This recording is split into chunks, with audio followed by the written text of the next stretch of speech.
тэргүүлэгчдээс тогтоол гараад зойлынхаа орчныг бас юу яа сайжруулах энд ажиллаж байгаа болон худалдаа авалт хийж байгаа улсуудынхаа нөхцөл байдлыг сайжруулах зам харгуу дэд үтцийг сайжруулах эхийн тулд энэ зоо байдлаар бизнес эрхлэгчтэйгээ хамтарч ажиллая гэсэн ийм уулзалтууд бол явж байгаа. За бид нар газар дээр 2 удаа бизнес төлөөллөгөө уулзсан байгаа.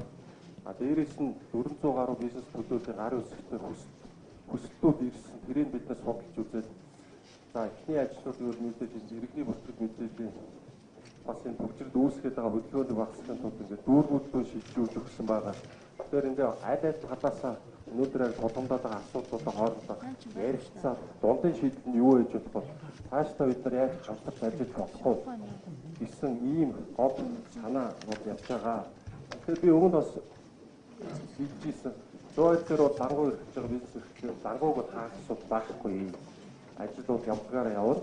Ганцхан тийм нөгөө дахин төл нөгөө дэд үтсийг сайжруулах ажлуудаа бид нар хамтарч хийх боломж байна уу гэдгээр ингээд ажил хэрэгч энэ хоёр талын уулзалтыг зохион байгуулах гэж бодсон. Тэгээ одоо эхний уулзалт нэг хөвд мэдээллийнхаа хамт биднэрт бол нуугч хаах юм байхгүй. Бид нар яг л асуудлуудаа яриад тэрийг шийдэхийн төлөө явахын ийм зорилготой байгаа шүү. Та тэгэхээр би одоо энэ бизнес төлөвлөлөөс яг аль зүйлгээр аль төлөвлөлүүдөө мэдчихье гэсэн. За намайг Ламсрын гэдэг хүн байна. Би энэ хурал их сутай компани, сотын тэргуун компани. Нэг одоо ажиллаж дангуу түрээслэгчдэр бизнес эрхэлж 8 хэрэгчдийг одоо төлөөлж байна. За би энд нийтдээ бас нэг өөрийнхөө хүүхдүүдтэй хамтарч ажилладаг. Хүүхдүүд маань нэг 6-7 мянган метр квадрат барилга байшин бүхий аж ахуйг эрхэлдэг сутайн тэргуун компани. За би өөрөө нэг барилгачин сутай бомбот гэсэн ийм 4 дэлгүүрийг ажилладаг. Энэ бас 150 орчим хүмүүсийг ажилладаг. За манай компани ажиллаад 24 жил болж байна. Би танд их баярлаж байна. Энэ 24 жилийн хугацаа болоход 100 айл энд бас нэг 6-700 хүн ажилладаг нэг мөн хөвгөн байдгийг шүү. Гэт одоо анх удаа сайхан юм урилга өгөөд тэгээд одоо биднийг урьж авцаасан их баярлаж байна. Бас энэ зах зээлийн эдийн засаг эдийн засгийн энэ хүнд үйл бас нэг 6-700 хүнийг ажлын байраар хангаад гарын наадмын дэш харуулаад 5 мөрний салхи тавиад явна гэж бол дал холбоо гарсан надад бол хүнд асуудал байлаа. Тэгээ өнөөдөр ингэж хүлээж авсан яв танах баярлаж байна. 2-3 жил 100 айлыг нүүлгэн гэдэг цуу яриад төрөл бүрийн хэлбэрээр сонслоо. Тэгээд сүүлийн та энэ телевизээр яриад байгаа. Тэгээ энийг одоо хараад одоо өөрөө нэгэн дүрээр ороод ирлээ. Бид нар бас баярлаж байна.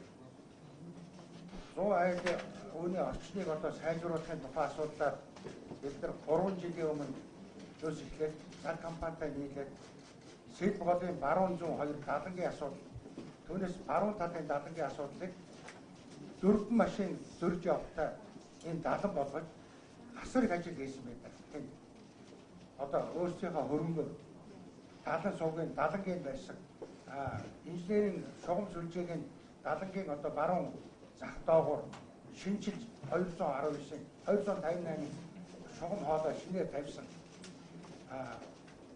Юуныхаа өндөр бүлгийнхаа бүх кабель шугамыг сольсон. Цэвэр бохор усныхаа шугамыг бүлүүлсэн. Тэр наагур одоо тэр 100 айлынхаа яг зүүн талын замын зүүн талыг бариад байж байгаа. Тэнд 33 дэлгүүр байгаа. Тэр 33 дэлгүүрийн дулаан цэвэр бохор усны хангамжийн асуудлыг бид нар ийж бүрнээр одоо өөрсдөө шинжилж сольсон. Одоо тэр сольсон усууд бүгдээр ингэсэн. 4000 гаруй метр квадрат талбайтай асфальтын зам талбай хийсэн. Бид нар өөрийнхөө хөрөнгөөр энийг одоо зохион байгуулаад хийсэн одоо баярлалаа дарахгүй байж байгаа. Ийм ажлуудыг бид нар энэ орчинд бас нэг ажиллаж амьдраад ингээд явахын төлөө хийж байгаа. Гэтэл сүүлийн үед бол юу болох гээд байгааг нь сайн мэддэхгүй ийм нэг асуудал гараад байгаа. Шууд санаатай юм шиг зуайдаг тань анхаарал хадамж энэ одоо асуудлаар бүрэн орхигдуулаад байгаа байхгүй юу? Энэ дээр сэргийлэх байгууллага одоо хуучин яаж ажиллаж байсан бэлээ? Тэнд байж байгаа тэр засаг захиргааны байгууллагууд яаж ажиллаж байсан бэлээ? Одоо тэрийг бүрэн орхисон. Тэгээ энэ шалтгаан нь энийг цаана ер нь их торлоод хэрэггүй энийг одоо буулгах гэсэн тийм над санаа юу байсан байна да. Тэгээ тэр өнөөдөр хэрэгжих гэж гарч ирж байгаа гэж бодож байна. Одоо бол 100 айл нангуу түрээслээд дэлгүүр ажлуудад байдаг улсууд их мөнгө олж байгаа биш. Гадна талд нь хууль дүрм бүх юмыг зөрчөөд гар дээрээсээ удамжинд 8 хийж байгаа улсууд илүү ашиг болдог болсон. Энэ нь бол одоо энэ явуулж байгаа бодлогын одоо нэг хэрэгжилтийн үр дүн байна. Дотор одоо дангуу түрээслээд байж байгаа хүн яг гадаа үүдэн дээр нь биелэхэн одоо нэг гар дээрээсээ 8 хийж болоод доторхоосоо баг ингэ болчих. Энийг одоо зохицуулдаг хүү хайгдаг болиулдаг одоо ийм байхгүй. Тэгээ тийм учраас одоо дотор талд байж байгаа дангуу түрээслээд павильон түрээслээд ингэ байж байгаа бол одоо асар хэсрүүл гаргаж байна. Бид одоо яах юм бэ? Бидний үүдэн дээр одоо хэд ингээд одоо тогтцоод 8 хийгээд байдаг. Ийм байдал бол ганцхан одоо манай миний хариуцсан объектын дээр биш 900 айлын бүх дэлгүүрүүд дээр энэ асуудал гарч байгаа. Яг одоо дэд илэрэнгүй гарч байгаа. Тэгээд энэ материалуудыг ингээд та одоо энэ гамбол гэдэг хүн бид нартай ингээд тэнд ингээд очиод ажилласан, хурал хийсэн энэ төргээд одоо ингэхээр би өчигдөр энэ дэлгүүрүүдийн одоо эцдүүттэй одоо тэд нартай би уулзлаа. Энэ бичиг ирснээс хойно. Тэгэхэд бол энд ямар нэгэн хүн бид нар дээр ирж хурал хой хийгээгүй. Жишээлбэл таны хурал хийсэн гэж байгаа барилгын дэлгүүр чинь миний дэлгүүр. Тэн дээр ямар ч хүн ирж хурал хийж юу яагаагүй. Одоо тий зураасыг бол би мэдэхгүй байна. Тий барилгын бомбот одоо тэр чандман сутай дэлгүүрүүд дээр бол ерөөсөө баш хүн ирээгүй. Таныг би телевизээр ярих чинь бид нартай ирж уулзаасаа даа гэж их хүсэж байсан. Тэр тусмаа уучлаараа энэ олон түмэн бас намайг сонгоод барилгын материал худалдаалагчдын Монголын холбоо гэдгийг байгуулад одоо 38 жилүү тийм одоо аж ахуй нэгж ороод тэгээд Монголын барилгын материал худалдаалагчдын холбоо гэдгийг байгуулад одоо намайг тэр холбооныхын тэргүүнээр тавьшээ. Тэд байж байгаа тэр барилгын материал худалдаалагчдын тэр хитэн байгаа дэлгүүр хошоо барилгын их усүр одоо барилга байшингууд нь Улаанбаатар хотын барилга засварын нэгдсэн Тэрэст гэдэг тийм байгууллага байсан. Тэр байгууллагын одоо барилга байшингууд байхгүй юу? Тэрийг одоо тэр өөрийнхөө барилгын ажилчдад одоо түрээс хувьчлаад өгчээ. Хотын өмч хувьчлалын комиссийн шийдвэрээр энэ одоо тэгээд тэр хувьчлалын ажлыг хийлгэжсэн этгээд би өөрөө байна. Тэр байгууллагыг одоо би бас 27 жил ахалж ирсэн. Тэр байгууллага бас Улаанбаатар хотын одоо энэ хуучин барилга байшингуудыг засахад хамгийн гол үүрэг оруулж байсан тийм байгууллага. Зуныхаа цагтыг 6000 орчим ажилчтай, өвөлдөө бол 2000 орчим ажилчтай ийм байгууллага байсан юм аа. Тэгээд бид нартай уулзахгүйгээр ингээд гадуур ингээд юм яриад яваад ахаар бид нар бол одоо за одоо ёстой нэг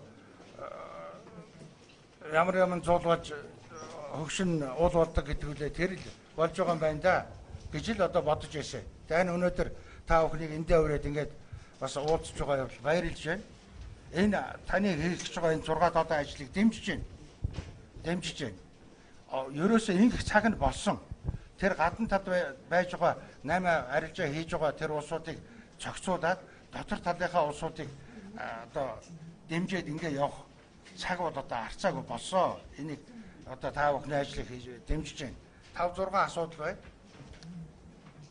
Бид нар өчигдрөөс эхлээд ч гэсэн одоо ярьж эхэлж байна. Яагаад гэвэл одоо энэ хоёр дахь нь энэ машины хөдөлгөөний асуудал байна. Тэнд ЗАГ гэдэг компани байгаа.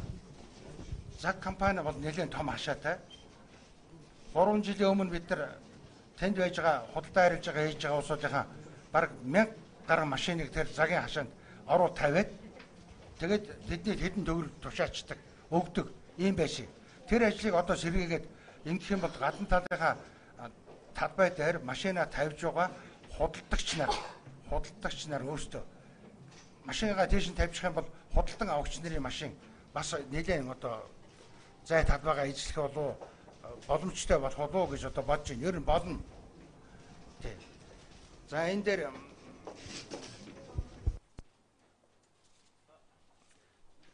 ингээд зүгээр энэ дээрээ ингээд сонсоод сууж байхад энэ юун дээр зарим юм одоо нэлээд тийм одоо хуумгайд худлаа болсон юм байна л да. Тэгээд энд ингээд сонсож байгаа тэнд нэг хүн 100 альт чи ерөөсөө ямар ч гуанз ресторан байдгүй юм гэлээ гэдэг. Тэгээ уучлаарай. Нэг мэдэхгүй бол худлаа битээр. Бид нар бас тэдэд дайныхаа ямиг хоолундных нь тэр олон улсуудын хоолундных нь газрыг зохицуулахгүйгээр тийм одоо ажил хийж яадаг тийм тэнэг улсууд биш шүү дээ. Хангалттай одоо цай хоолны одоо боловсон тоглох газартай. Тэгээ энэ дээр одоо цай хоолны газарч байхгүй гэж харин мөнгө олдоггүй юм болохоор нойлын асуудал 100 айл дээр бол маш хэцүү. Ерөөсө ганцхан албан ёсны бүр 4-5 суулттай нойлтой газар ганцхан манах. За тэгээ шинжилт нэг нойл байдгийг тэр хойгуур нэг ганц хоёр суудалтай усвал бусд нь одоо байхгүй. Тэгээд одоо ямар асуудал зөрчил гарч ирж байгаа нөхөр одоо цаашаа харсан мухар гудамж хашаа бүхэн дөрвөл одоо нуусууд нь шээж явдаг. Тэрүүнээсээ болоод одоо асар их мохоо үнээр танартай ийм болж байдаг. Тэгээ энийг нь бол бид нар одоо нийтийн жорлон тэр урд эмнэлгийн тэмднийг юм ямар ч хөнгүү эзэнгүй газар авчи барьцсан. Одоо жухан тэрийг одоо бас л барьсан бол одоо тэр хөдөлгөөнийх нь гол газар барьсан бол хэрэгтэй байлаа. Ахаад нэг тийм ганц одоо юу барьж өгөх арга байна уу? Бид нар гадна талынхаа тогтчлт ариун цэвэр энэ бүх юмнуудыг хийх ёстой. Хийлгэн. Манай энэ барилгын материал худалдаалагчд бол зөвхөн одоо тийм юутай биш их чадaltaй, эрдэмтэй, номтой, боловсралтай ийм улсууд байдаг. Тэгээ тийм эдгээр бол бүгдээрээ ойлгож байгаа. Таны энэ ажлыг бид нэр дэмжиж байгаа. Тийм. За баярлалаа. Та канапад орч. За тэгэхээр энэ холбоо барилгын худалдаа үйлдвэрлэлийн холбоо биш үү те олон мянган хүнтэй дотор. Тэгэхээр яг би таныг хараач гэсэн мэдчлээ л да. Бас өөрөө барилгын бизнес хийдэг байсан. 100 айлаар их явдаг байсан. 20 жилийн өмнө ч гэсэн өөрчлөлтөд хүний нэг тий та бол байж л идэг тэндээ харсан.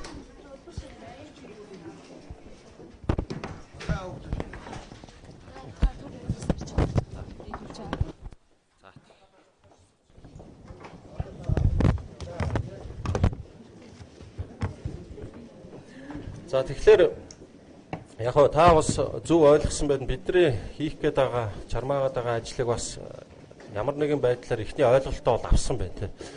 Бид нар яг хоо энэ уулзалтыг зохион байгуулдаг нь бол цаг нь болцсон юм байна. Бид нар бизнес эрхлэгчтэйгээ 100 айлынхантай уулзах цаг нь болцсон юм байна. Уулзаж ярилцах. Энэ эзэдтэйгээ уулзахгүй бол энэ ажил угийн цаашаа явахгүй. Эзэдтэйгээ уулзаж энэ гаргалгаа шийдлүүдээ бид нар хамтдаа гаргаж байж, өөрсдийнхөө ажлын төлөвлөгөө график тусгаж байж, яг энэ нөгөө төр хувийн хвшлийн түншил хаана яаж ажиллах юм. За энэ 100 айл орчмын дэд үтс бол энэ барилгын материалын захуудыг өшөөж хааш нь яаж хөгжүүлэх юм. За түрүүний ярьсан цайны газар бол эрүүл ахуйн шаардлага хангасан 0, нөгөө ариун цэрийн өрөөнүүдийг бид нар хаана яаж хийх ёстой. Түрүү таваас хэлж загийн тэр мянгаад машины зогсоол байна. Энийг эргэж ашиглах боломж юу вэ? Энэ ажлын хэсгийн ерөөсө зорилго нь тэр л байгаа юм. Газар дээр нь судалгаа хийгээд бизнес эрхлэгчтэйгээ өнөөдөр энэ нийслэлд үйлчлүүлж байгаа энэ үйлчлүүлэгч нарынхаа санаа бодлыг сонсоод энэ ажлыг ер нь богино хугацаанд яаж үр дүнтэй хийж болох юм гэсэн тийм тооцоо судалгаа гаргах зорилттой л ажилласан. За энэний хүрээнд бид нар ингээ уулзалтуудаа хийгээд за энэ өнөөдрийн уулзалт бол бас томоохон бизнес төлөөлөл эзэдтэй болж байна гэж бид нар бол ойлгож байгаа. Тэгэхээр эндээс би зөвөр бид нар уулзаад ямар үр дүн гараасаа бид нар одоо хоорондоо өнөөдрийн хилцээрийг хийгээд дундаасаа нэг бодтой ажил хэрэг шийдлүүдийг гаргаасаа гэсэн тэмцээн хүсэл эрмэлзэл бол бидэнд байгаа. Манай Сүхбаатар дүүргийн засаг дарга болормоо дарга та мэдэх бах. Тэгэхээр энэ 9 10 11 12 дугаар хороо бол Сүхбаатар дүүргийн хороо. Тэгэхээр Сүхбаатар дүүрэг маань энэ дээр бол бас голлон ролтой ингэж оролцож байгаа. За манай мэрэгчлээ, нийслэлийн мэрэгжлийн хэлтэй дарга даваа сүрэн ингээд байж байгаа. Тэгэхээр энэ гол улсууд маань байгаа. Мэдээж энэ дээр бол онцгой, цагдаа, эрүүл ах бүгд манай ажлын хэсгээр ороод ажиллаж байгаа юм. За энэ улсууд бүгд л санаа бодлоо болон энэ сүүлийн 20 жил 100 хил дээр ямар ажлууд явцсан юм. Одоо өнөөдөр яг статистик судалгаагаар хэдэн хүн ажиллаж байгаа, тэ хэдэн лангуу байгаа юм. Нийгэмдээ ямар их өр өгөөж үзүүлээд байгаа, хэдэн ажлын байр бий болоод байгаа. Энэ бүх судалгаануудыг бид нар хийгээд ингээд танилцуулгуудаа одоо тайлан танилцуулгуудаа бэлдээд за нийслэлийн иргэдийн хурлын 3 дугаар чуулган дээр танилцуулаад за тэрний өмнө нийслэлийн иргэдийн хурлын тэргүүлэгчдийн хурлаар бид нар ажлын төлөвлөгөөг судалгааны үндсэн дээр гарсан ажлын төлөвлөгөөг танилцуулаад ингээд явж байгаамаа. Тэгэхээр энэ бизнес эрхлэгчтэй хийж байгаа уулзалтуудыг бол шат дараалал хийн. Энэ бол эхний том уулзалт. За газар дээр бид нар бас очивол дэлгүүрүүд дээр уулзсан. За өнөөдөр 100 хил дээр ямар асуудлууд тулгамдаад байгаа юм гэхээр та бол өөрөө бараг хэлж чинь те одоо бид нар зам харгуу, зогсоол, дэд үтсээр хангасан байдал ер нь энэ хитийн төлөвт бид нар энэ 100 айл орчмын тогтчлолт дахин төлөлт зам харгуу яаж сайжруулах, яаж шинчлэх юм. Тэхийн тулд нийслэлийн зүгээс одоо бид нар ямар бодлого гаргаж та бүхнийгээ дэмжиж хамтарч ажиллах ёстой юм. Тэр гарч байгаа ажлын төлөвлөгөө бодлого та бүхэн маань нийцэж энийг дэмжиж өөрсдийнхөө эрх ашигыг хамгаалах үүднээс яаж энэ дээр харилцан адилхан энэ харилцаанд орох ёстой юм тийм. Энэ шийдлүүдийг хөдөлөө дундаасаа гаргана гэдэгт бол бүрэн итгэлтэй байна. 20 жил ярьлаа. Одоо эхний дэлгүүрүүд нь 25 6 жил болж байна. Бизнесээ хийгээ эндээ бол ажиллаад амьдраад ингээ олон зуун иргэнийг ажлын байртаа болгоод явж байгаа улсууд. Энийг бол бид нар бол бүгд мэдж байгаа. Тэгэхээр одоо миний зүгээр хэлээд байгаа зүйл бол энэ 3 үе шаталтай ажиллаа бид нар ямар нэгэн бизнес эрхлэгчийнхаа эрх ашигыг хөндөхгүйгээр хийчихье энэ ажлыг. Өнөөдөр сүүлийн 5 жил, 7 жил энэ гадаа худалдаа намын чинь гаарчлаа. Энэ хаанаас зөвшөөрөл өгöd байгаа? Хаанаас хяналт тавиад байгаа юм? Энэ аюулгүй байдлыг чинь хэн хангаж ажилуулах гэдэг байгаа юм?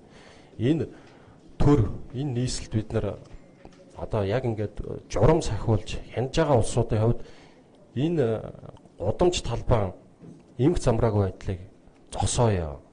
Энийг эмх замраатай орчин үеийн стандарт бүхий барилгын материалын үйлдвэрлэлийн барилгын материалын төвүүдийг бий болгоё гэсэн ийм л зорилго байна. Тэгэхээр би яг одохгүй энэ дэлгэцэн дээр юу үзүүлэх юм? Манай яг ажлын хэсгээс хийсэн нэг товч танилцуулга. Дээрээс нь тэр танилцуулгынхаа сүүл бид нар яг 3 үе шаталтаа хийх ажлынхаа тавч одоо төлөвлөгөөг та бүхэндээ танилцуулна. Тэрийг та бүхэн маань үзээд ер нь бид нар эндээ бас яаж оролцох ёстой вэ? Бие биендээ яаж шаардлага тавьж оролцох ёстой? Санаа бодол нь хаанаа тусч орох юм гэдгээ чөлөөтөө ингээд хилээд хамтраад энэ ажлыг одоо хийх тийм боломж байна. Тэгэхээр та бол үндсэндээ төлөөлөд энэ бизнес эрхлэгчдэд төлөөлөд үг хэлчлээ гэж ойлгож байна тийм ээ. Сутаа. Танах чинь гэхдээ 2 3 том дэлгүүр юм шүү дээ. Барилгачин, бомбот, сутаа гэдэг чинь ер нь хуучны том дэлгүүрүүд шүү дээ тийм. За тэг болормоо дараа. Чи юу презентац хийчих. За сайн байцгаана уу та бүхэндээ энэ өдрийн амар амгалан айлтгая. За ингээд 100 айлын барилгын материалын одоо дэлгүүрүүд бизнес эрхлэгчтэй өнөөдөр бас ингээд санал бодлын солилцоод болормоо Сүхбаатар дүүргийн засаг дарга. За уучлаарай би өөрийгөө танилцуулж Сүхбаатар дүүргийн засаг дарга болормоо гэж хүн байна. За ингээд та бүхэн угаасаа одоо та бүгдээр урилга очсон байна. Манай ажлын хэсгээс гарсан. За ер нь бол би зөвхөн товчхон нэг л юм хэлье. Мэдээж төлөөллүүд нь бизнес эрхэлж байгаа, барилгын одоо худалдаа үйлдвэрлэл эрхэлж байгаа төлөөлөл одоо энэ чигээс судсан байна тийм ээ. За ер нь бол дүүрэг нийслэл бол бүх одоо статистик судалгаа тооцоонууд бол байдаг. За энэ Сүхбаатар дүүргийн 10, 11, 12 дугаар хороонд тийм ээ бизнес эрхэлж байгаа, барилгын одоо бизнес эрхэлж байгаа ард иргэдийн дийлэнх нь буюу 90% нь дандаа бусад дүүргүүдээс ирж одоо бизнес эрхэлж байгаа эрхлэгчнэр байдаг. За энэ бол биднэрт бол хамаагүй. Хаанаас Монгол улсын иргэн ямар ч одоо үндсэн хуулийнхаа эрхийн дагуу та нар юугаа хийх нь бол та нарын эрхээ тийм ээ. Хамгийн гол нь бид нар өнөөдөр хамгийн гол одоо чухал тавигдж байгаа асуудал бол ерөөсөө энэ 100 айл дээр байж байгаа ил залгаа худалдаа, за энэ эмх замбраагүй байдал дээр нэмээд маш их хөрсний бохирдол, за тэгээд хулгай дээрэм одоо энэ бол тамдхи алдсан. Манай Сүхбаатар дүүргийн 2 дугаар цагдаагийн 2 дугаар хилцсэг 9 дугаар хороноос хойшоо одоо энэ ард иргэдийнхаа амар тайван аюулгүй амьдрах нөхцөл болцоог одоо ажил үргээ гүйцэтгээд явж байгаа. Энэ дэр гарч байгаа хамгийн хэрэг төв ерөөсөө яг энэ 11, 12 дугаар хороо, 9 дугаар хороо, 10 дугаар хороо ордог. Машины хулгай маш их байна. Машины зэлбэний хулгай маш их байдаг. Гэх мэтлэнгийн одоо яг энэ ард иргэдийн амьдрах эрүүл аюулгүй амьдрах орчин нөхцөл бол үнэхээр алдагдчихад байна. Тийм учраас маш олон иргэдийн санаачлалгаар энэ ажил бол олон жил яригдаад байгаа. Олон жил яригдсан. Зөвхөн өнөөдөр яригдаад энэ ажлын хэсэг байгуулагдсан юм шээ. Тийм учраас би та бүхэнд юу гэж хэлэх гээд байна гэхээр өнөөдөр уулзж байгаа гол утга учир шалтгаан нь бид бүгд эндээс зөв гарц гаргалгааг л олох хэрэгтэй. Яавал эндээс зөв гаргалгаа гаргах уу гэдгийг л бид нар өнөөдөр та бүгдийнхаа дуу хоолойг сонсож тийм ээ. Өнөөдөр та бүгд минь бизнесээ эрхлээд явж байхад та бүгдийн эрх ашиг хүндэгдэхгүйгээр юм хийгдээд яваад байна гэж бас ойлгох бас биш ээ. Энд амьдарч байгаа 11 дугаар хороо, 10 дугаар хорооны иргэдийн эрх ашиг жишээ хүндэгдээд байна. Энд маш их хог хаягдал одоо үүссэн. Яг л дахин төлөвлөлтөд ороод тухайн компаниуд нь энэ одоо цааш хийх үйл ажиллагаанууд нь зогсон байдалд орсон учраас маш их хэмжээний хог хаягдлын цэгүүд үүссэн байна. Гэх мэтлэнгийн иргэдийн одоо маш олон санаачлал ирсэн. Би 17 оныхаа таланг таваад явж байхад ерөөсөө энэ одоо барилгын зах, за энэ хог хаягдал, энэ дахин төлөвлөлт үнэхээр бүр тамдхи алдлаа. Энийг шийдвэртэй арга хэмжээ авч өгөөч гэдэг. Энэ бүгдийн нэг хэсэг нь энэ 100 айлын барилгын материалын энэ одоо замбрааг, энэ замбрааг үйл ажиллагаа явуулж байгаа нэг хэлбэр юм байгаамаа. Тийм учраас өнөөдөр бид нар бүгдээрээ тал тадаасаа төрөнж төр тийм ээ иргэдэн аж ахуй нэгж бизнесмэнүүд нь өөрсдийнхөө санал бодлыг хэлээд энэ гарц гаргалгаанаас яаж зөв зүйтэй энд бүх буруу зөв шийдлээс яаж зөв зүйтэй гарах вэ гэсэн иймийг л бид өнөөдөр энэ ажлын хэсгээрээ Сүхбаатар дүүргийн одоо удирдлага бид нар бас ингээ хамт нэгдээд явж байгаа гэдгийг та бүхэндээ дахин дуулгаж хэлмээр байна. За баярлалаа. Баярлалаа. Би тэгээд та бүхэндээ юу танилцуулга хийчээ. Ажлын хэсгээс гарсан. Бидний зөвхөн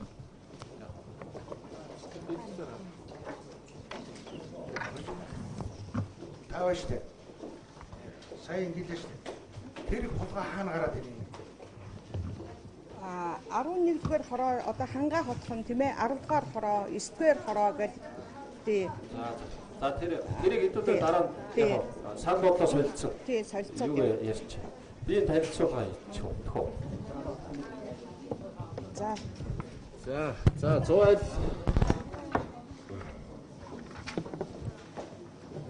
Яг би танилцуулга нэлээд урт гэхдээ нэг 5 минутанд хараа авах байна. Мэдээлэл та бүхэнд цаасаар очисон байгаа. Тэгэхээр гүйлгээ тавьчихсан санаануудаа тодруулаад явчаа.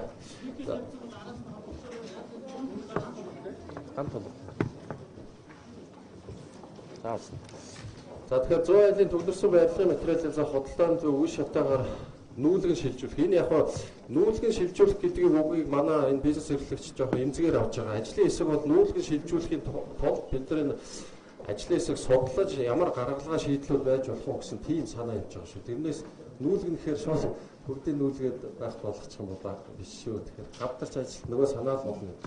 За өнөөгийн байдал Зуун орчин Сүхбаатар дүүргийн татварын эцэст дүрслэлтэй нийт 800 гаруй иргэн аж ахуйн нэгж барилгын материал худалдаа үйлдвэрлэлийн чиглэлээр үйл ажиллагаа явуулж байгаа. За үүнд 120 гаруй чулуу дээрийн төмөр цонх, хаалга, модны үйлдвэр, за барилгын материалын жижиглэн худалдаа 80 аж ахуйн 50 гаруй иргэн. За барилгын материалын худалдааны томоохон төв бол 21, За үүнд 500 өргөн 100 аж ахуй нэгж багтж байгаа. За бусад үйлчлэгээний чиглэлээр 85 аж ахуй нэгж үйл ажиллагаа явуулж байгаа. Дараагийнх нь. За ажлын хэсэг өөртөө яг газар дээр нь дэлгүүр болгоноор ороод энэ лангуу болгоныг болон энэ гадаа бизнес эрхэлж байгаа улсуудын тооллогыг хийсэн. Тэгэхээр тооллогоор мод чулуу, мужааны цаг, тавилгын үйлдвэр нийтдээ 403 ширхэг, барилгын худалдааны төв дотор үйл ажиллагаа явуулж лангуу павильон 1309 орчим, за гадуур худалдаа хийж байгаа иргэд 320 орчим иргэн байна гэсэн ийм тоо байгаа. Тэгэхээр энэ яг энэ дүүрэг дээр бүртгэлтэй байгаа энэ тооллогоос арай энэ өөр тоонууд гарч байгаа шүү. Сүхбаатар дүүргийн 32-ын тойрог үе 12, 13 дугаар хорооны нутаг төсөв зөвшөөрлгүйгээр ил сайрганы худалдаа эрхэлдэг болон машин механизм үйлчлэгээ үзүүлдэг 55 орчим иргэн аж ахуй нэгж ажиллаж байгаа. За өнөөгийн байдал дээр бид нар мэдээж энэ хөрсний бохирдлыг бас энэ мэргэжлийн улсуудтай ярилцаж гаргасан байна. Тэгэхээр мэргэжлийн байгууллагын хийсэн хэмжилтээр 100 айл орчим хөрсний бохирдол дунд болон их зэргийн бохирдолтой ангилд хамаарч байгаа. За хүнд металлын шинжилгээгээр тэгэхээр энэ хөрсний бохирдлыг бид нар голдоо хүнд металлын үзүүлэлтээр гаргад юм байлээ. Тэгэхээр энэ хар туглагын агуулмж 2010 онд 1625 байсан бол 25.4 гээд одоо 16, 17, 18 онд энэ тоо дандаа тийм өссөн байдалтай харагдаж байгаа. За агаарын бохирдол 283 аж ахуй нэгж иргэд барилга байшинд үйл ажиллагаа эрхэлдэгс төвийн дулаанд холбогдоогүй 91 байгууллага аж ахуй нэгж байд юм байна. За энэ агаарын чанарыг сайжруулах үсийг шинжилэн тогтоох А04, А19 тоод тушаал зах хэмжээг ингээд зөрчиж байгаа. Тэгэхээр энэ 100 айлын бизнес эрхлэгчдээс бас ирүүлж исэн санал дотор 100 айл орчим бол дангаараа энэ агаар утаа гаргаад ингээд бохирдуулж байгаа юм бол биш. Энэ гэр хороол тэр чигтээ манай нөгөө 160-70 мянган айл орчим айл өрх ингэж нүүрс төлснөөр бохирдуулж энийг бид нар хүлээн зөвшөөрч байгаа. Гэхдээ 100 айл орчим нийслэлийн төв хэсэг гэдгээр 91 орчим байгууллага аж ахуй нэгж нөө төвийн дулаан дэд үтс бас холбох чадаагүй байгаа гэдгийг бид нар гаргаж ирж байгаа юм. Тэгэхээр энийг явандаа бид нар дэд үтс рүү холбох боломжийг одоо судлаж боломж нь юу вэ нүү те ойрын хугацаанд судлаад энэ төвийн дулаан цэвэр бохирт нь холбох ажлыг бас хийх нь зөв юм байна гэсэн тийм санаа гаргаж ирж байгаа. За 16 онд энэ 100 айл орчмын сурагч дунд цусны шинжилгээ хийхэд 153 сурагч хамрагдсан байгаа. Түүний 60.1% нь хар туглага. За хар туглагын хэмжээ бол яг байх ёстой хэмжээнээс илүү стандартаас илүү түвшинд гарсан тийм судалгаа байд юм байлээ. За үйл ажиллагаа явуулж аж ахуй нэгж үйлчлүүлсэн нэгдсэн ариун цэврийн өрөө эрүүл ахуй шаардлага гэсэн хоолой газруудаар бас тэр болгоо хангаж чадаагүй төвийн цэвэр ус дулааны сүлжээнд холбогдоогоо баталгаад хүнсний бүтээгдэхүүн нэгэн үйлчлэгээний төвүүд хангалттай хэмжээнд бас байх байгаамаа. За тэгэхээр өнөөгийн байдал дээр энэ хууль эрх зүйг харахад мэдээж энэ нийслэл хотын норматив мэргэжлийн хэлтэй одоо хууль норм дүрмүүд энэ 100 айл дээр 100 айл орчимд бас баггүй зөрчигдсөн. Дээрээс нь нийслэл хотын манд дүрм энэ гадуур худалдаа хийж байгаа иргэдийн энэ нөгөө эрүүл ахуй аюулгүй орчин бий болох тал дээр бол нэлээд тийм зөрчлүүд бол ажиглагдж байгаа. Сүхбаатар дүүргийн 100 айл орчим яг энэ барилгын материалын худалдааны төвүүдтэй зэрэгэлдээ Сүхбаатар дүүргийн эрүүл мэндийн төв, арсны өвчин судлалын үндэсний төв, геронтологийн төв, улсын бүртгэлийн ерөнхий газар, ерөнхий боловсролын 29 дугаар үлийн сонсголгүй хөгжлийн сургууль, 116 дугаар харааны бэрхшээлтэй хөгжлийн сургууль, цэцэрлэг 186 дугаар хөгжлийн бэрхшээлтэй хөгжлийн цэцэрлэг.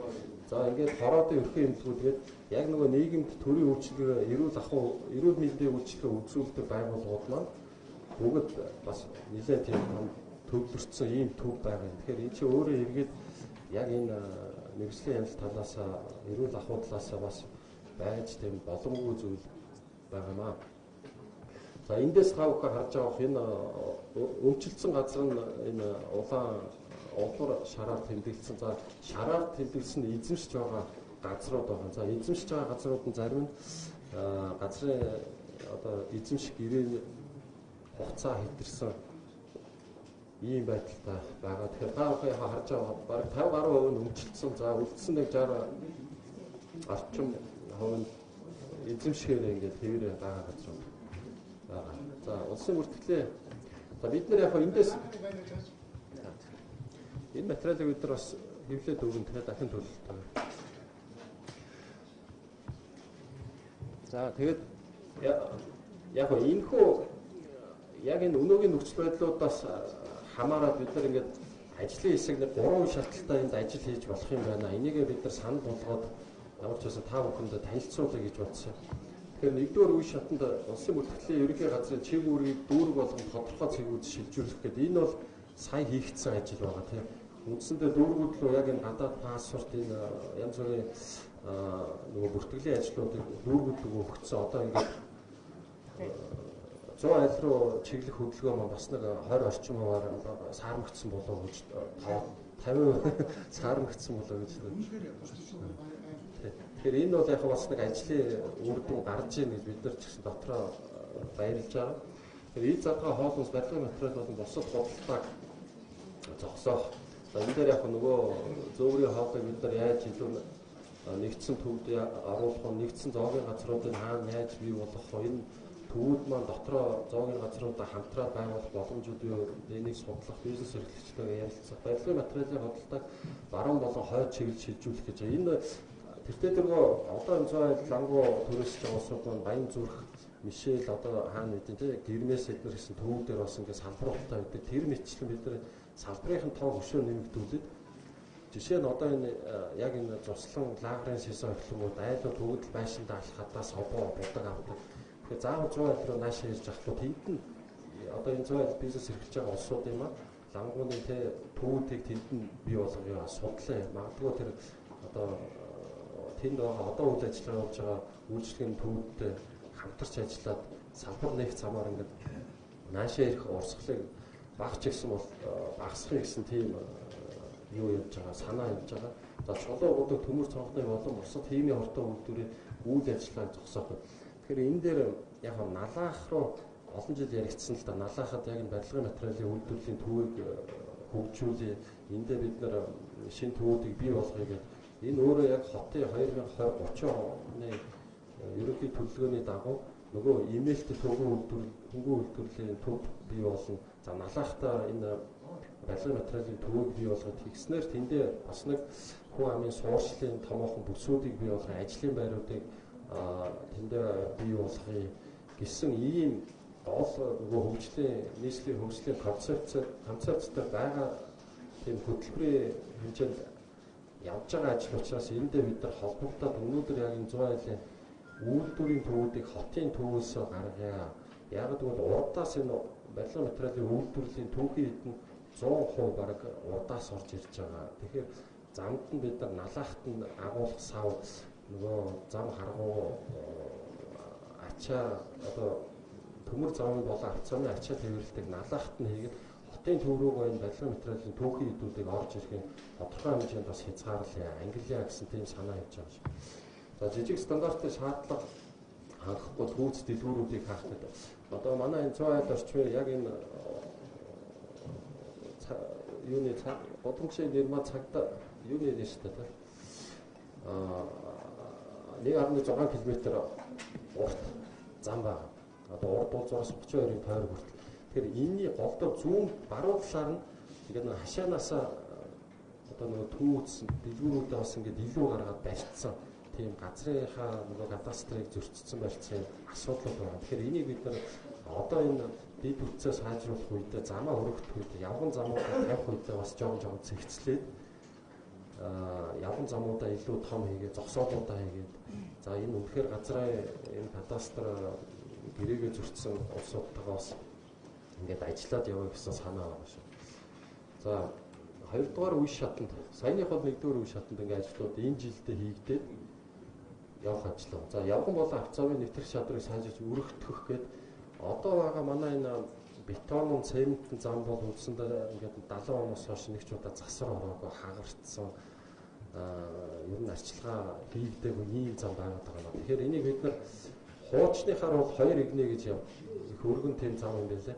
Энэ дээр бид нар 1-2 игнэгийг нэмж өгөөд одоо орчин үеийн стандартаар 4-5 игнэ болгоод за барилгын материалынхаа үйлчлэгийн төвүүдийн гадаа 2-3 байшлыг харж байгаа тэр нэгдсэн ил зогсоолыг бий болгохыг гэж байгаа. Тэгэхээр энд үйлчлүүлж байгаа иргэд маань болон тэнд бизнес эрхэлж байгаа иргэдийн зогсоол автомашин эд хөрөнгийн аюулгүй байдлыг хангаж өгөх юм бололцоог нээж өгье гэж. Эргээд төлөвлөгөөний дагуу орчны тогтч гэрэлтүүлгийг сайжруулах, дахин төлөлтөд дэд үтсийг сайжруулж, шинжлэх төлөвлөгөө боловсруулах. Энэ дээр яг өмнөх үеийн засгуудаас дахин төлөлт хийгээд дэд үтсийн ажлуудыг төлөвлөлөөд явж ирсэн юм байна. Тэгэхээр энэ ерөнхий төлөвлөгөөний ажил тодорхой одоо ингээд батлагдаад тодорхой хэмжээнд ингээд барилга машингууд нь баригдаад ирсэн юм байна. Тэгэхээр бид нар энийг дахиад хороогоор нь жижиглээд энэ дахин төлөлтийг илүү хурдцтай яаж хийж болох вэ? Нөгөө хойно байгаа агуулга савууд айлын хашаа машин бид нар яаж орон суудж болох вэ? Энэ улсуудтайгаа бид нар яаж тохиролцох вэ? Компаниудаа энэ дээр яаж оруулах вэ? Өмнөх засгийн үед яг дахин төлөлтөөр ингээд 3-аас 4 компани яг энэ орчинд гэрээ хийсэн байт. Харамсалтай нь энэ ажил бас тэр сайн яваагүй. Компаниуд нь өөрсдөө одоо ингээд ганц нэг нь үнэхээр барахгүй байна, чадахгүй байна, газраа бид нар чөлөөлж чадахгүй байна гэсэн байдалтай. За түрүү яригдчихсэн цаг компани асуудал бас 60-70 тав байж байгаа. Одоо үндсэндээ нэг 10 би андуураг бол 10 хэдэн гаан үлдээд бусад нөгөө дахин төлөлтөөр барилгажуулах гэрээгээ цуцлуулсан.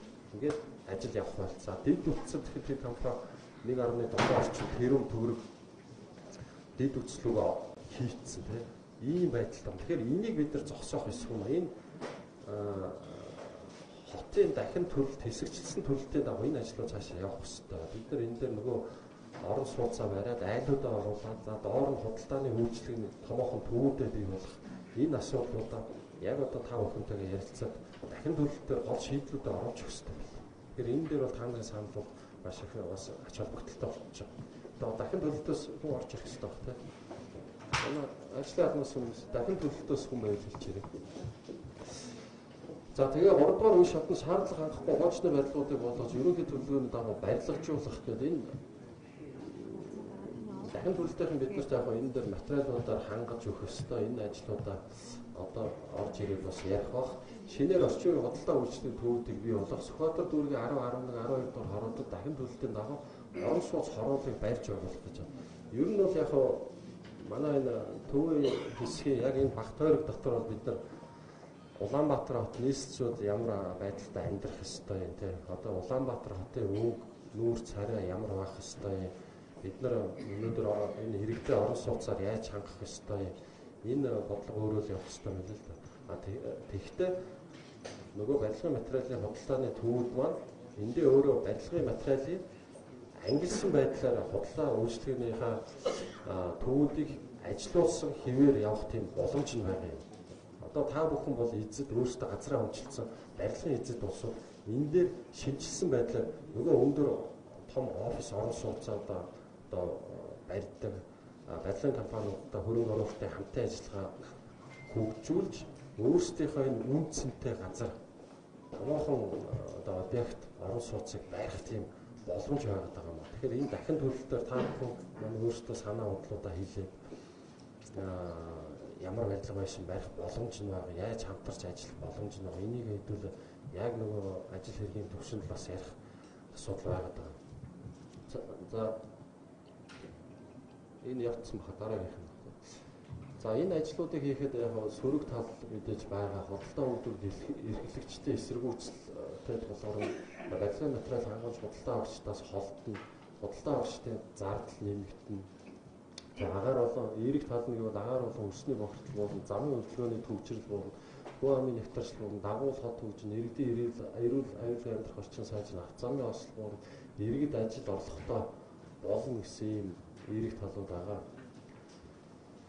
За энэ налаах дээр ажлын хэсэг яг энэ налаахын барилгын материал үйлдвэр технологийн парк дээр ажилласан нийт 3.6 тэрбум төгрөг хөрөнгө оруулалт хийгдсэн, тээзүүр хийгдсэн, паркийн офис паркийн офиснд баригдаад цахилгааны 630 кW-гийн дэд станцтай болсон. Усны 2 удаагтай гүний усны хайгуулаа хийцэн, инженерийн сонгож хэмжээний зургуудаа хийцэн ийм байдалтай байна. За одоогийн байдлаар бол яг ингээд нэг хоосон газар байгаа дэд үтсийн ажлаа бол эхлүүлээд явж байгаа. Ажлын хэсэг бол яг зүгээр Надад ажилтны паркийн энэ байршил дээр бас дахиж нэг анхаарч үзнэ үү? Арай замаасаа хол байна, дэд үцээс хол байна. Хэрэв үйлдвэрлэлийн төв агуулах үйлдвэрлэлийн төвийн нэгдсэн юм системтэй энэ барилгын үйлдвэр технологийн парк бий болох юм бол арай бас байршлаа дахин харж үзээч гэсэн юм саналаа бол хөрвүүлсэн. Үүний дагуу далайхын засаг дарга болон энэ үйлдвэр технологийн паркын удирдлагууд газраа дахиж судлаж үзэж байгаа. За энэ ерөнхий төлөвлөгөө байгаа энэ далайхын ажилтны үйлдвэр технологийн паркийн ерөнхий төлөвлөгөө бол гарцсан. Иймэрхүү 120-30 орчим газар үйлдвэр технологийн парк барьж байгаа болно гэдэг тээзэг хийцээ явж байгаа. За энэ түрүү би хэлсэн баруун болон хойд зүг рүү барилгын материалын худалдааны төвийг яаж шинээр бий болгож болох уу, тэлж болох уу? Энэ 100% бизнес эрхэлж байгаа эрхлэгчдээ өшөө ямар боломжоор хангаж болох уу гэхээр энэ жишээ нь лагерын орчим нэг салбар хийж болж байгаа. За хойно бэлэх, сэлхийн орчим нэг салбар хийж болж байгаа. Нөгөөх нь авто худалдааны цогцлбор гэдэг манай нийслэлтийн одоо баруун төв болсон ийм том зогсоолтой дэд үтс бас хийгдэж явж байгаа юм авто худалдааны цогцлбор гэдэг худалдааны төв байгаа. Бид нар энийг бол ашиглаж болно. За энэ 100 орчмыг та бүхэн харж байгаа. Энэ ерөнхий төлөвлөгөө хийгдээд бас нэлээд олон жил болж байгаа. Бараг 4-5 жил болж байгаа. Тэгэхээр энэ ерөнхий төлөвлөгөөний дагуу тэр ногоо нуур орчим бол нэг ийм байх юм байна гэсэн төсөөл. За 9 10 11 12 дугаар хороод жишээ ингээд ийм орон сууц хороолол яг нөгөө одоо байгаа барилгын материалын дэлгүүрүүд маань өөрсдөө том орчин үеийн тийм худалдаа үйлчлэгээний цогцлбор бүхий ийм шинэ барилга төвүүд байж болох юм а гэсэн ийм нэг төсөөл ерөнхий төлөвлөгөөний газар байд юм байна. Тэгэхээр энийг бид нар өшөө сайжруулад ажиллах хэрэгтэй байна. Яг энийг хэсэгчлээд одоо энэ А, Б, В, Г, Д гэдэг ингээд нэг 10 жижиг блокт хуваацсан байгаа. Тэгэхээр энэ жижиг блокууд дээр бид нар нөгөө орон сууц офис нь хаана байх вэ? Нөгөө том худалдааны төвүүд нь хаана байх юм гэдгийг ерөнхий төлөвлөгөөнд яг одоо бид нар эндээс бас саналуудаа оруулах хэрэгтэй байна. Оруулаад энийг хэрэгжүүлэхийн төлөө бас зөв саналуудаа ороод явбал нэлээд тийм ажил болоод явах боломж байна. За бизнес эрхлэгчдээс тавьж юу шаардлага гэхээр улсын бүртгэлийн ерөнхий газрыг нүүлгэн шилжүүлэх. За энийг бол хэсэгчлээд ингээд шийдэж явж байгаа. За магадгүй явандаа бид нар нийслэлийн нэг цагийн үйлчлэгээгээд хоёр Мишель болон юун дээр энэ дүнжин гараа төвүүд дээр байгаа. Тэгэхээр энэ л бас тараан байршуулах. Энэ өөрөө яг ажил чиг үүргийнхаа хувьд бол адилхан пассворт болон жолооны өмнөх гэдэг ийм бүртгэлийн болон лавлгааны ажлуудыг хийдэг. Төрийн үйлчлэгийг нэг дороос үзүүлдэг байгууллагууд. Тэгэхээр ингээд нэг дор ажил боломж нь юу гэдэг ингээд судалж байгаа. За Сэби голын 70-гийн хоёр талаар хойшоо зам тавих гэсэн юм санал байгаа. Энийг бид ерөнхий төлөвлөгөө болон авто замын газрын дарагтай ярьсан.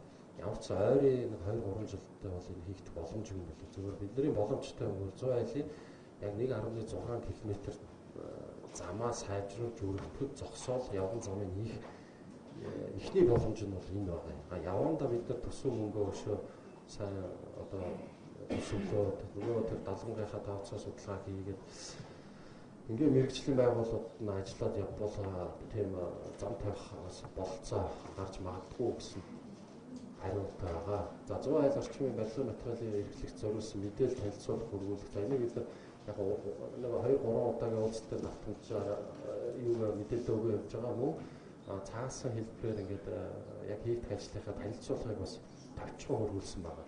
За 1100 айл орчмын үйл ажиллагаа явуулж байгаа бизнес эрхлэгчтэй уулзах зохион байгуулалт байгаа. Ингээд тусч байна тий.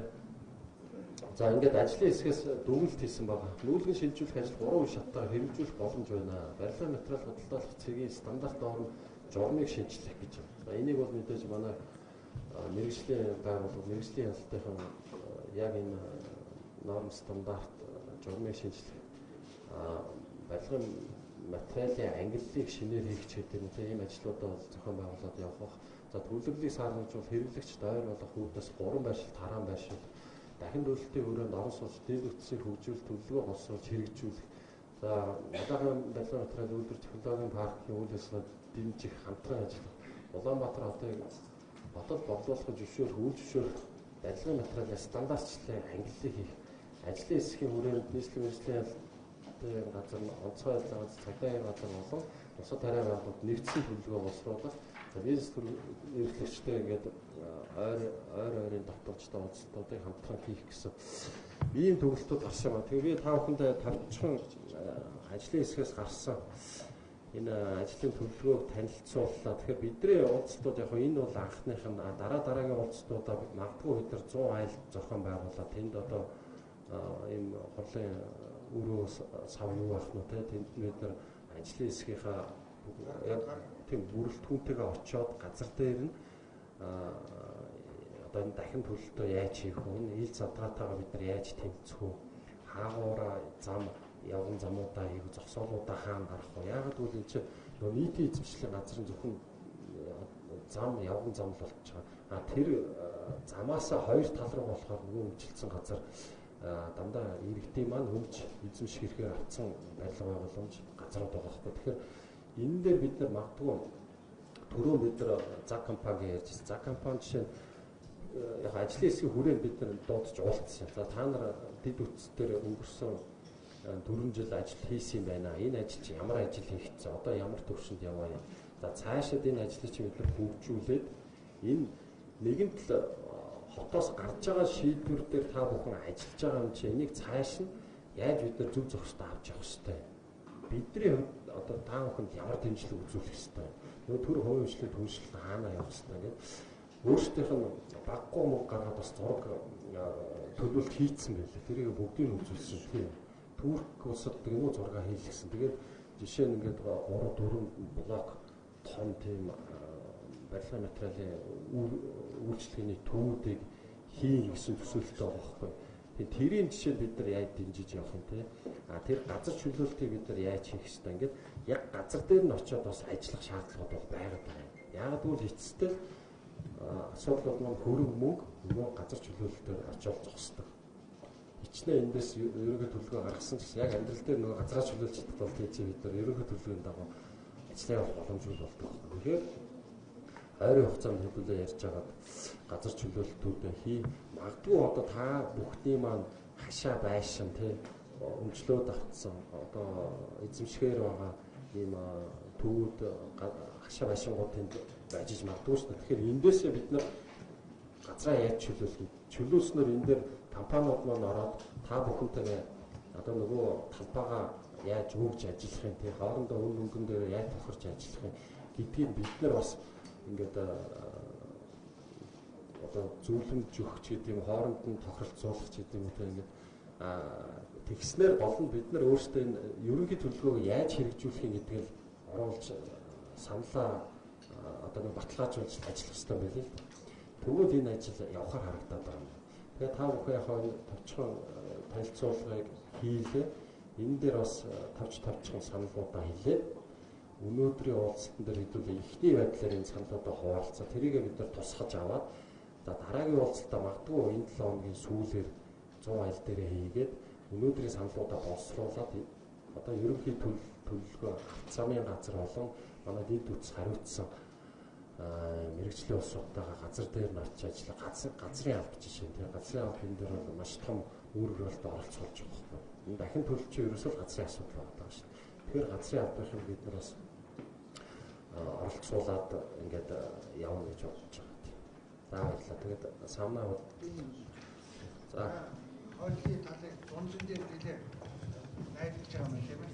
Яг уу зунжин дээр бид өнгөрсөн жил тэр урдлыг барих гэсэн байх тийм. Туйл дээр байгаа нэг ламгууны гэж. Яг уу юус хүн ирдгүй юм байл. Маш хэцүү. Тийм юм байл шүү. Тэрийг бас өөр бодгол өстэй. Тий. Сууд тахиул явчихсан шүү. Хугацаа хэрэгтэй. Хугацааныхаа дараа та манай энэ олон хамтлагаа энэ үйлдвэрийн одоо бол нэг дахиад гараад нэг сар гарan болчихлоо шүү дээ. Миний ойлгож байгаа тийм ээ сар гарan. Тэгэхээр эхний үе шат гээд одоо бидний 3 үе шат бол бүгд ерөн хүмүүс бүгд дэмжилж байна. Гэхдээ нэгдүгээр үе шат гэдэг нь одоо бидний худалдаа хийж байгаа улсууд хэднээс эхлэх юм бэ? 5 сая нэг юм уу? Хэднээс юм? Тийм төлөвлөгөө байна уу? Ер нь бол ингэсэн юм а. Бид нар одоо яг сар хагас сууж байгаа ажлын хэсэг байгуулалтаа 2 сар болоод сар хагасын дотроос ажлуудаа хийдэж судлаа. Уг нь 3 дулаараа яг ив задгаа бодлоо эрчимч эхлэхээс нь бид нар уг нь яах байсан юм а. Одоо яг жоохон хоцорчлоо. Тэгэхээр ер нь бол энэ 7 хоногоос бид нар яг энэ нийслэлийнхаа холбогдох дарга нартай бүгд уулзж байгаа. Манай ажлын хэсэгтээс чинь мэргэжлийн одоо онцгой нийслэлийн цагдаагийн газар бүгд орж байгаа. Тэгэхээр эндээс манай нийслэлийн ерөнхий төлөвлөлтөд гурлын одоо дарга уулаа нийслэлийн засаг даргаас чиг үүргүүдийг өгөөд энэ дээр ажлууд ойр хугацаанд хийгдээд явна. Бид нар яг хувьд эргэцсэн хувьд энэ 4 норм стандартаар хариулж ажиллана гэж бодож байгаа. Тэгэхээр нөө хийх журмыг сахиулах ажил ойрын хугацаанд эхэлнэ. Би нэг мэдээж нийслэлийн мэргэжлийн газрын бэлтэр аваад өнөөдөр өчигдөр тавьж рууад зөвхөн ямар байх вэ? Мэргэжлийн дээр иргэжээ иргэжээ гомдол хэн чөлөөтэй юм гацсан зөвхөн мэдсэн сая ганцлагдлын хэлбэрс мэдээлэл хийлээ. Зам дагуух байгаа. 140 яг авцам дагуу 146 газар байна. Энээс худалдаа үйлчилгээний зориулттай 70 газар байна. Гэр бүлийн хэрэгцээнд зориултаар авсан 63 газар байна. Өөрөөр хэлэх юм бол 146 гэж нь тал нь барилгын материалын худалдаа эрхлэх зориултгүй газар үйл ажиллагаа явуулаад эрхлээд байна. Иннээсээ болоод хэд төгдрөл үүсээд байна. Иннээсээ болоод тэр орчинчин бохолдоод байна. Иннээсээ болоод замын төвжирэл бусад ийм шалтгаанууд үүсээд байна гэж. Түрүүний минь хэлсэн гол 3 зөрчлөл үүссэн шалтгаан нь газрыг зориултын дагуу ашиглахгүй байна. Иннээсээ болоод энэ саяны миний хэлдэг 3 болон бусад би зөвхөн томоохны дурдлаа. Бусад энэ зөрчлүүд энэс үүдэлтэй байна. Өнөөдөр яг 100 айл болон 32-ын долоогоос 100 айл орчим байгаа худалдаа үйлчилгээний байгууллагуудад газруудад бол байгаа нөхцөл байдал ийм байна. За мэргэжлийн хяналтын байгууллагаас бол байнгын хяналтаа тавьж байгаа. Иргэдээс ирж байгаа гомдлын дагуу бид мөр тогтмол хяналт тавьж. За бид өнөөдрийн байдлаар ихэд зарим нэгэн одоо гомдлынхаа дагуу үйлдвэрүүдийн үйл ажиллагааг одоо энэ бодоо байршлаасаа өөр газар үйл ажиллагаа явуулаарай гэдэг бид шаардлага тавьж байгаа. Жишээлбэл одоо чулуу боловсруулах үйлдвэр бол сурчийн бүсээс 50 м-ийн зайтай байх ёстой гэдэл хажуу талд нь айл байдаг. Дэрэгдэн чулуу боловсруулаад үйл ажиллагаа явуулж идэг. Тэгээ эдгээр ажиллагаа одоо өнөөдөр бол яг тийм байдлаар үйлдвэрүүд арай жигдрээг байна. Өнгөрсөн 7 хоногийн байдлаар манай байцаагч нар явхад бол 27 үйлдвэр ажиллаж байна гэсэн. Тэр 7 үйлдвэрүүдэд бид бол ямарсан энэ үйл ажиллагаагаа зогсоод цаашид үйлчлэгээний чиглэлийг өөрчил гэдэг бид шаардлага хүргүүлээд байж байгаа. За тэгээ сая ганцлаг төлөвлөгчийн хэлдгээр нэгдсэн төлөвлөгөө гараад ирэхээр тэрний дагаа бас бид хамтарч үйл ажиллагаа явуулаад хэн шалгалтыг хийгээд зохих журмын дагуу шаардлагыг та бүхэн хөрвүүлнэ гэж. За баярлалаа.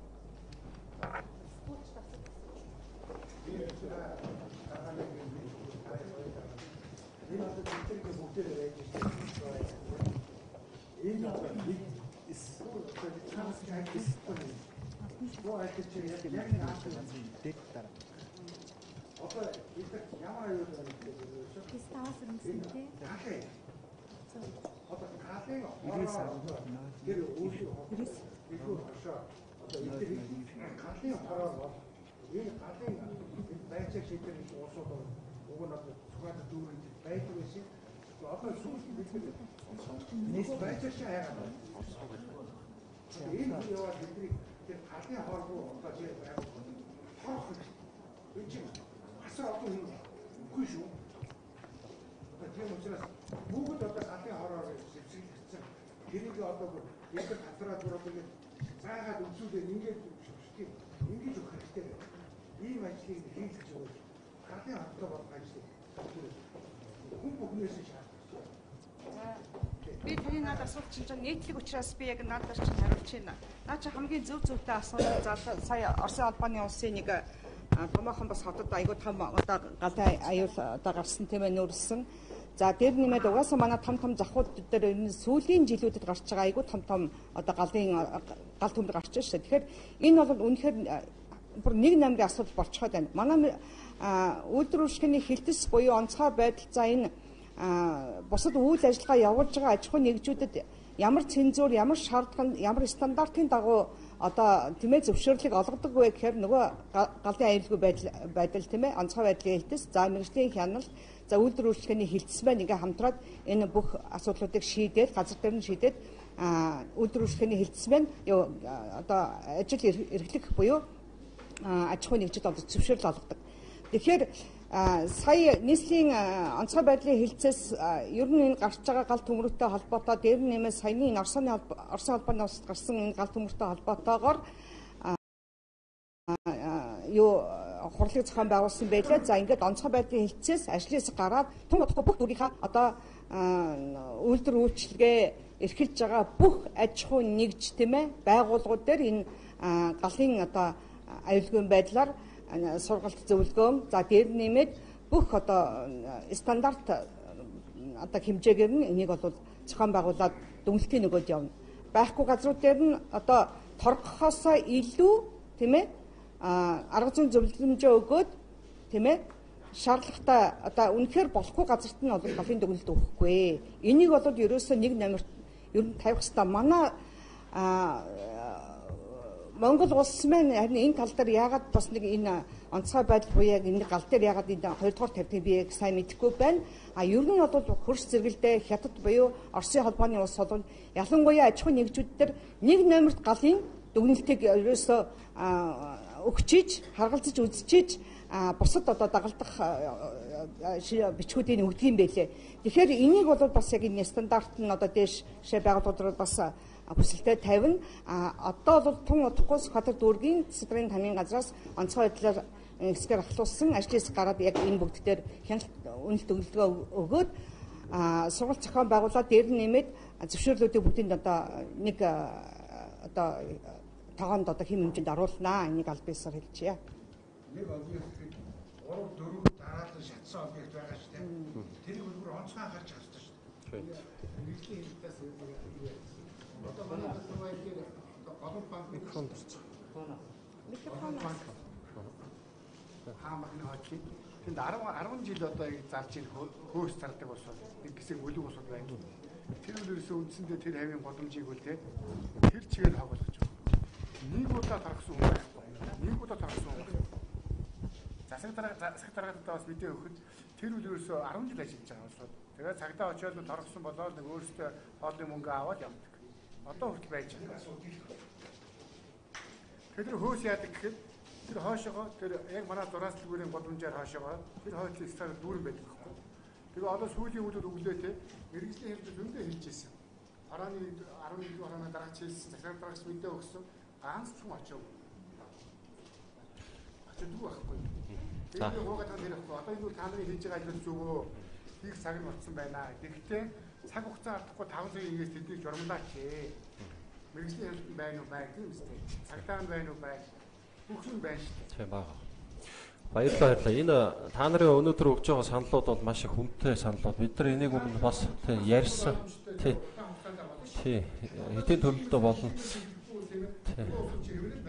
Ер нь заавал хүний амь нас ирсчээж бид нар асуудлыг шийддэг биш. Тэрнээс өмнө урьдчилан сэргийлэх арга хэмжээг авах нь зөв юм а гэдгийг бол бүгд хүлээж зөвшөөрч байгаа. Олон жил бид энийг бол хайцсан юм байна. Энийг бид нар одоо ухаарсан. Тэгэхээр энийг одоо цэгцлэх цаг нь болцсон. Энийг хамтар сайхан цэгцлэе гэсэн тийм л санаа явж байгаа. Энийг та бүхэн маань бас ингээд хүлээж аваад иргэдийнхаа одоо нийслэлийн иргэдийн хувьд энэ ажлыг маань дэмжиж, бизнес эрхлэгчдийн хувьд бас нөхцөл байдлаа сайжруулад хамтраад явъя гэж байгаад бид бол маш их баярлж байна. Гол нь бидний ойлголцлын асуудал. Бид нар ойлголцоод явбал 100 орчмоо цэгцлээд нийслэлийнхаа бас нэг өнгө үзэмжтэй нэг дүүрэг, нэг хороо болох юм боломж нь бол нээлттэй. Тэгэхээр одоо бол томоохон одоо бизнес эрхлэгчдийн төлөөллүүд бол өнөөдөр ирсэн байна. Тэгэхээр энэ улсуудтайгаа бид нар ойлголцоод явна гэдэг бол хамгийн чухал асуудал юм аа. Та бүхэндээ баярлалаа. За хэдүүлээ тэгээд өнөөдрийн уулзалтаа дуусгаад эргээд утас нэрүүдээ өгсөн, дэлгүүрүүдээ өгсөн. Тэгэхээр эрх хагас үтэн санд ч юм уу ярьж байгаа газар дээр нь уулзсан. Бид нар газрын алба, онцгой, мэрэгжлийн хяналт, цагдаа энэ байгууллагынхаа дарга дэд дарга нарыг аваад очив. За тэрийг хэдүүлээ ярьж байгаа тий. Яри би танд.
Нэг мөс яах вэ? За.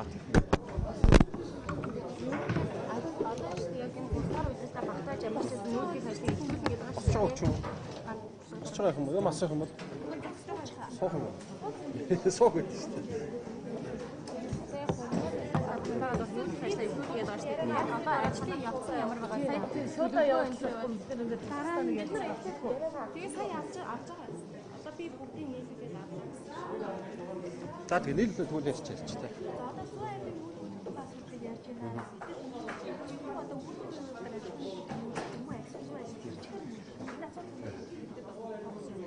Түрүү би нөгөө 3 үе шаттай ажиллаа танилцуулсан. Тэгэхээр нэгдүгээр үе шатанд бол ил задгаа гэхээр ил задгаагаа ямар ч байсан энэ хууль зөрчөөд байгаа нийслэлийн энэ мэрэгжлийн хяналтын норм норматив стандартыг зөрчөөд байгаа энэ ил задгаагаа явуулсан болио. Бид нар энэ ил задгаа бол тэрээс сэтэрлээ. Гудамжинд өнөөдөр барилгын материалаа ил задгаа зардаг ийм нийслэл хот бол ер нь байхгүй болж байна шүү дээ. Тэгэхээр бид нар Улаанбаатар ч гэсэн дэлхийн хөгжлийн чиг хандлагатай хамт алхаж нийслэлийнхаа өнгө үзэмжийг болоо нийслэлийн иргэдийн эрүүл аюулгүй орчин бүрдүүлэх үүднээс энэ хууль зөрчөөд байгаа явдлуудаа зогсооё гэж байна. За хоёрдугаар үе шатанд бол түрүү таны асуусан тэр худалдааны төвүүд маань өнөөдөр яг далд үйл ажиллагаа явуулж байгаа худалдааны төвүүд норм норматив нөгөө галын аюулгүй байдал те нөгөө эрүүл ахуйн байдал нөгөө дэд үсэд холбогдсон байдал нь хэр хангагдсан.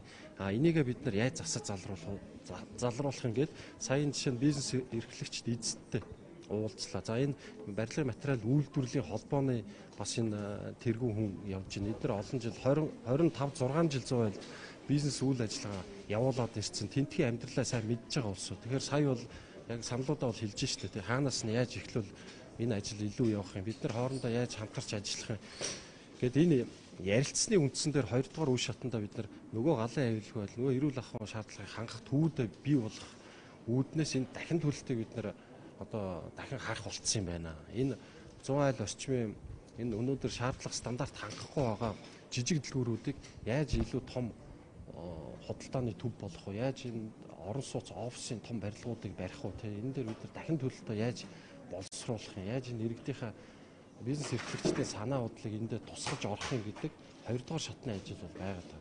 За түрүү мэрэгжлийн хяналтын газрын орлогт дарга бас хэллээ. Энэ үйлдвэрүүдийг бид нар ер нь цэгцлээд эхэлсэн.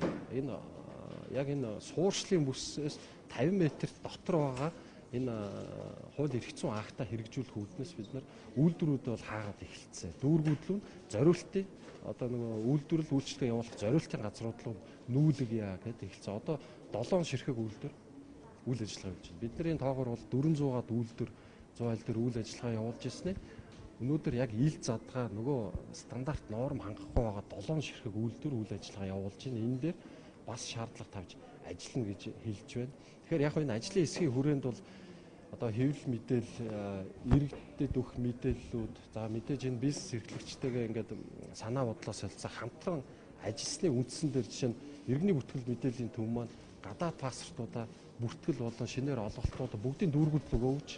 Энэ бол өөрөөсөө яг л энэ хотын энэ тулгамдаад байгаа асуудлууд дээр төр болон хувийн хвшлүүд хамтарч ажиллаж хийж болдгиймаа гэдэг ийм нэг тод жишээл яваад байгаа юм л да. Тэгэхээр үйлдвэрүүд маань ч гэсэн дэмжиж өнөөдөр яг зориултын газруудаа үйл ажиллагаа явуулах гэдэг дээр бол бас санал нэгдээд эхнээсээ үйл ажиллагаануудаа зогсоож байна. Гэхдээ зогсооно гэдэг маань бүр орлогогүй болж байгаа юм биш. Зориултын газраа очиад стандарт шаардлагын дагуу үйл ажиллагаа явуулах гэсэн тийм л ажил явагдаж байгаа. За газруудын санал болгоцсон байгаа юм. Гэхдээ ер нь бол яг хуулийн дээр одоо энэ суурьшлын бүсээс 50 м-ийн дотор үйлдвэр ямар нэгэн үйлдвэрлэл явах боломжгүй байхгүй. Ялангуяа энэ 100 айлчин өрөө нийслэлийн төвцөг Сүхбаатарын талбайгаас километр хүрэхгүй газар жишээ нь тэр төмөр, дээврийн төмөр, нөгөө чулуу боловсруулах, сайжруулах үйлдвэрүүд, нөгөө тавилгын үйлдвэрүүд яг тэр чинь өөрөө агаарт болон хөрсөнд маш их бохирдол үүсгэж идэг гол нөлөөлөл үзүүлж байгаа тийм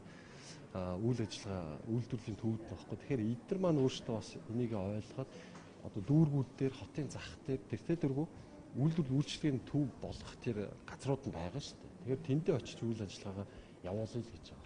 Тэгэхээр энийг бид нар тийм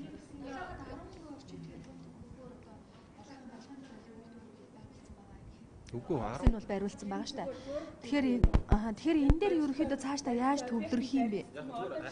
Чулууны үйлдвэр байна, дээрийн төмний үйлдвэрүүд яг одоо нүүлгэх яг цаана очиж нэгдсэн журмаар зохион байгуулсан санал болгосон юм байна. Бэлэн байгаа.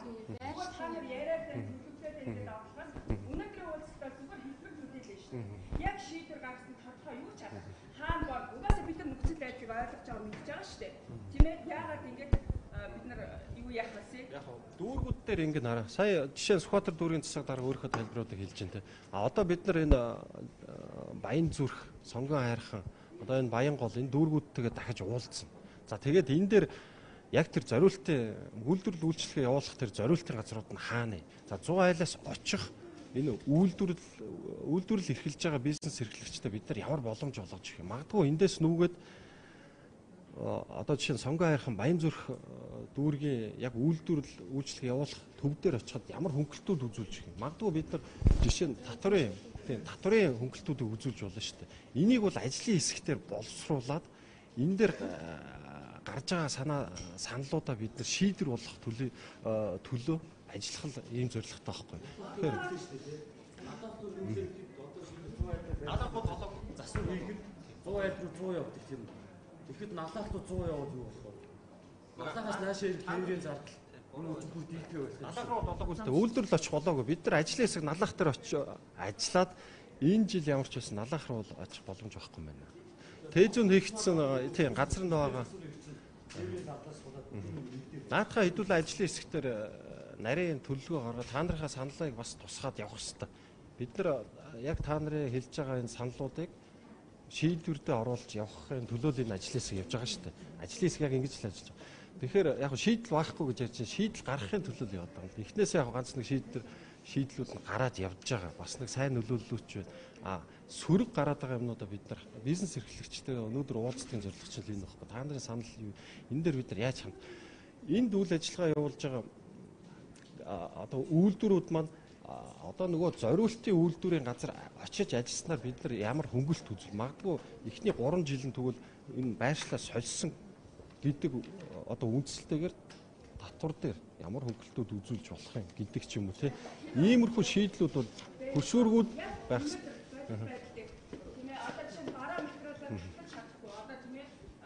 Ер нь бол яванда ингэ шүү хараа. Агуулах одоо та нар мэдж байгаа 100 айл орчмын одоо хашаа байшинд 2-3 контейнер тавиад түрээсэлж байгаа. Агуулхуудаа бүгд энд байлгаж байгаа байхгүй. Тэгэхээр энэ агуулгын нэгдсэн системд бид нар яаж бий болгох юм? Хаана агуулах сав нь нэгдсэн системтэй байх хэрэгтэй.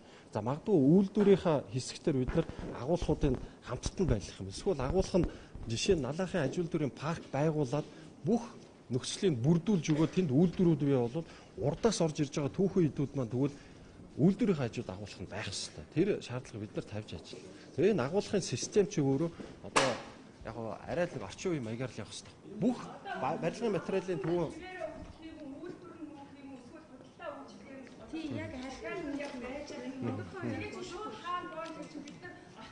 үйлдвэрүүдийг танах жишээ нь үйлдвэр эрхэлдэг үү худалдаа эрхэлж гин үү танах үйлдвэрийнхөө үйлдвэр худалдаа нэг дор байгаа шүү дээ. Үйлдвэр худалдаа эрхэлж юуны одоо яг юуны худалдаа эрхэлж байгаа?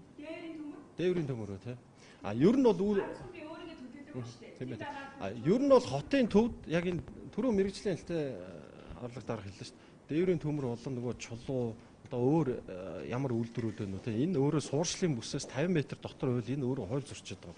Энэ дээр бид нар ажлын хэсэгтэр шийдэл гаргаад магадгүй өөр налахаас өмнө өөр нэгдсэн үйлдвэрийн төвд хаана байгуулж болох уу гэдгээ бид нар шийднэ. Өнөөдөр бол очиод учиргүй одоо газар байршлыг бид нар тэнд байна, энд байна гэж заагаад бол яваагүй. Одоо тэгтээ бид нар боломжийг судалж агаад тэндээ та бүхнийхээ бас санаа бодлыг солилцож байгаа. Тэнд бид нар тодорхой болно, юм тодорхой болно тийм. Яг дэлгүүрөө эрхэлж байгаа хүмүүсээс нь одоо дараагийн нэг шинэ одоо худалдаа үзлэгийн шинэ зөвлөр ороод тийшээ үзүүлж хөдөлгөөн юм ямар нэг тийм гац яг тодорхой болчиход байна үү гэдэг. Наадах чи одоо бизнес эрхлэгчтэй бид нар ярьж байгаа шүү дээ. Одоо энэ хуучин жижиг төвүүд жишээ нь нэг гал болоо эрүүл авах шаардлага хангахгүй төвүүд байхгүй жижигхэн төвүүд. 100 айлын барилгын материалыг нүүлгэх ажлын хэсэг яг өнөөдрийн байдлаар бизнес эрхлэгчтэй одоо төлөөлөлттэй уулзаад яг нүүлгэн шилжүүлэх төлөвлөгөөгөө бол танилцуулсан. Анхны уулзалт бол сая хийлээ. Тэгэхээр дараагийн уулзалтыг одоо эх 7 оны сүүлээр хийнэ гэж байна. Тэгэхээр одоо энэ оны 3 дугаар улиралдаа энэ ажлыг одоо амжилж эхлүүлээд 2018-аас 2020 он гэхэд бол энэ 3 шаттай үйл ажиллагааг бол одоо дуусгана гэсэн юм төлөвлөгөөтэй байгааг ажлын хэсгээс танилцуулж байна.